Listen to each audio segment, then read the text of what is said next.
চট্টগ্রামে নোংরা ও অপরিচ্ছন্ন পরিবেশে মিষ্টি তৈরির অভিযোগে দয়াময় মিষ্টান্ন ভাণ্ডারকে ১ লাখ টাকা জরিমানা করেছে ভোক্তা অধিকার সংরক্ষণ অধিদপ্তর। দুপুরে ভোক্তার উপপরিচালকের নেতৃত্বে এই অভিযান পরিচালিত হয়। এ ধরনের অভিযান অব্যাহত থাকবে জানান ভোক্তার কর্মকর্তারা। মিষ্টি শিরা ও দধির মধ্যে মৃত তেলাপোকা, ফ্রিজে পচা খাবার আর অস্বাস্থ্যকর পরিবেশে তৈরি হচ্ছে মিষ্টিসহ বিভিন্ন খাদ্যপণ্য।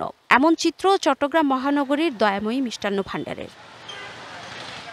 প্রতিষ্ঠানটির বাহ্যিক চাকচিক্য দেখে ক্রেতারা যতটা আশ্বস্ত হন, ভেতরের দৃশ্য সম্পূর্ণ উল্টো। অভিযানে দেখা যায় অপরিচ্ছন্নতা, জং ধরা যন্ত্রপাতিতেই চলছে প্রতিষ্ঠানটির কার্যক্রম।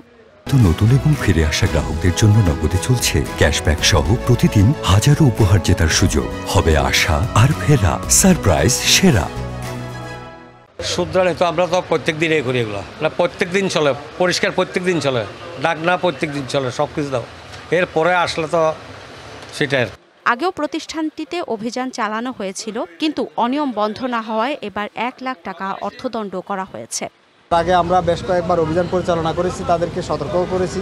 তো আমরা তাদেরকে আজকে সতর্কতামূলক ১ লক্ষ টাকা অর্থদণ্ড করেছি। ভবিষ্যতে আমাদের তদারকি এই প্রতিষ্ঠানে অব্যাহত থাকবে।